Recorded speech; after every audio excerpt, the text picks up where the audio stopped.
Welcome in everybody to the 7th video in my 2024 Rookie Prospect Profile series. Today we're taking a look at my Rookie 1.08 in 1 quarterback leagues and 111 in Superflex leagues, and also our first running back in this class, Texas running back Jonathon Brooks, who I firmly believe, had he not torn his ACL, he would be considered the far and away RB1 in this class that everybody is targeting in the early to mid first round of rookie drafts this year. Taking a look at his college career, Brooks joined Texas in 2021 and was essentially the RB4 on the team behind Bijan Robinson, Roschon Johnson, and Keelan Robinson, so he really didn't have much playing time in only 4 games and rushed for 140 yards and a touchdown on just 21 carries. In 2022, his role grew slightly to now the RB3 on the team ahead of Keelan Robinson, rushing for 200 yards and 5 touchdowns on 30 carries, plus adding another touchdown through the air. It wasn't until finally both Bijan Robinson and Roschon Johnson leave for the NFL that Brooks gets his shot at the RB1 role, and what a season it was for him. Over 1,100 yards and 10 touchdowns on the ground, plus another 300 yards and a touchdown through the air, and all of that production in just 10 games played. Had he not torn his ACL and played all 14 games that Texas played last year, we're talking about a 14-game pace of 1,600 rushing yards, 14 touchdowns, plus another 400 yards and 2 touchdowns through the air. That is 2,000 total yards and 16 total touchdowns on almost 300 total touches. That is insane production in his first year as a starter in college. Now let's get into the analytics, and if you've watched these videos before, then you are probably familiar with my marker system, which is simply just a series of checkboxes or baselines that I want players to hit based on what previously successful NFL players had coming out of college. At the running back position, I have 10 total markers that are checking for various production and athleticism metrics, with a final adjustment at the end based on draft capital. And currently, Jonathon Brooks is grading out with 4 markers hit, which is very respectable itself before the NFL draft,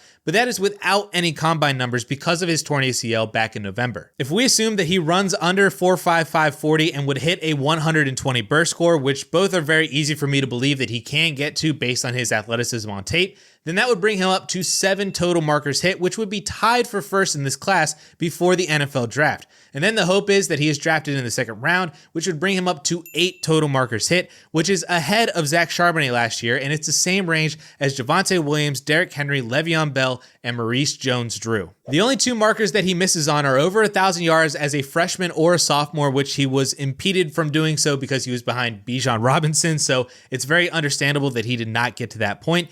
And then he barely misses on BMI. He's at a 29.3. I'm looking for 30. Had he weighed in just 5 pounds heavier or didn't go to the same school as the best running back prospect of all time, he could have hit either one or both of those markers, which would have bring him up into that upper echelon of prospects with names like Breece Hall, DeAndre Swift, Nick Chubb, Christian McCaffrey, Dalvin Cook, and Joe Mixon. He is literally that close to those types of names coming out of college. And when you watch him play, you see everything that you want from an elite NFL running back at the next level. He is incredibly well-rounded as a player who wins with his athleticism, vision, and quick acceleration to get through the hole or to break a run to the outside and gain chunk yards that way. His vision is really incredible. He has this really quick ability to scan the offensive line and then find a hole, and then he has the athleticism to cut in either direction that he needs to hit that gap and then go. And then once he's in the 2nd level and he's in the open field, his acceleration, his balance, his lateral abilities all take over to make defenders miss, which is why he was 5th among all running backs with 150 plus carries in forced missed tackles per attempt,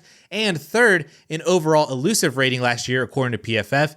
And he was 9th in yards after contact per attempt last year too. He is an incredible runner and is also a very capable receiver as well that can be used on screens, out routes, wheel routes, and I think he also has the ability to be utilized in the slot if his route running grows even more in the NFL. The only real knocks on his game is, I wouldn't say he has an inability to power through content, but more like an unwillingness, which is really weird because at his size of 6 foot, 216 pounds, he should be able to take on content and be just fine, but he is not a bulldozer or a pile driver by any means. And in addition to that, his pass blocking also needs work, as again, it just seems like he has this unwillingness to take on contact. So he's not an effective blocker, which a lot of running backs aren't good blockers coming out of college. And if he's out there on passing downs anyway at the NFL level, ideally he's out there to run a route as a receiver more often than not. Funny enough, Lance Zierlein has the same player comp for Brooks as I do. It's Jamal Charles, and hopefully Brooks has a similar career post ACL injury that Charles did in Kansas City, just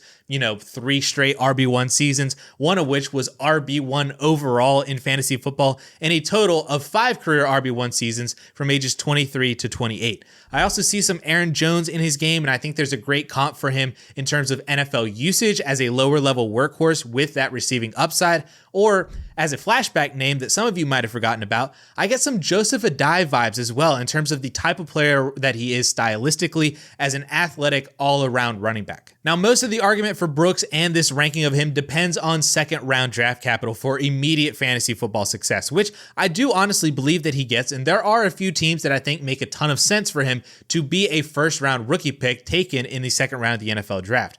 Number one, obviously, it's the Dallas Cowboys, who lost Tony Pollard and then just didn't replace him in free agency. And Brooks being a hometown kid who can be an every down back in their backyard, that just makes a ton of sense from any angle that you look at it. Not to mention that the doctor who performed Jonathon Brooks' ACL injury is also the Dallas Cowboys team doctor. So bada bing, bada boom, Jonathon Brooks, 56 overall to the Dallas Cowboys, is a match made in heaven. The Chargers are, of course, another great landing spot as they lost Austin Eckler and then only signed Gus Edwards. From everything that we know about Harbaugh and Roman offenses, they want to run the ball. And what a better way to do that than with a 1-2 punch of Jonathon Brooks and the Gus bus, which would be kind of similar to what I think the Ravens wanted to do with J.K. Dobbins and Gus Edwards with Greg Roman a few years ago. So just transfer that over to LA. And I think it would work out pretty well for Jonathon Brooks in the Chargers offense, even if they take him 69th overall in the early third round. The Giants are also interesting now with Saquon gone and only signing Devin Singletary. I think that it would be a good spot for Jonathon Brooks to take it slow through his recovery, with Devin Singletary handling a bulk of the work early on.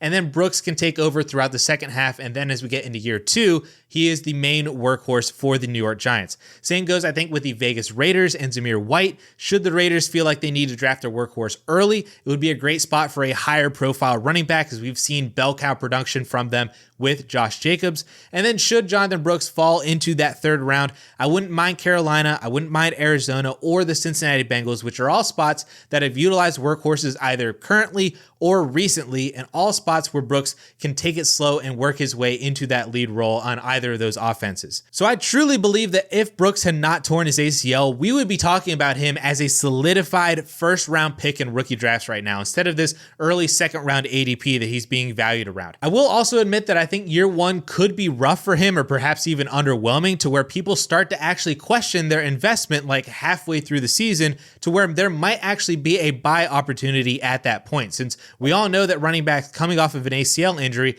usually takes 2 years to return to their normal healthy production, which would be 2025 in Jonathon Brooks' case. But I want to express that I am not scared to draft Jonathon Brooks high in the right situation, fully knowing that his rookie year might not be a top 15 or even a top 20 fantasy season. I mean, it might, especially in Dallas, just like Breece Hall was an RB1 for fantasy his first year back from ACL, but Javonte Williams was also a workhorse last year and was RB29 for fantasy football. But I'm not drafting Jonathon Brooks for 2024. I'm drafting him for 2025 and on, and if 2024 is a top 15, top 12 fantasy season, then that's just icing on the cake for a running back that will most definitely be a top 10 dynasty running back this time next year.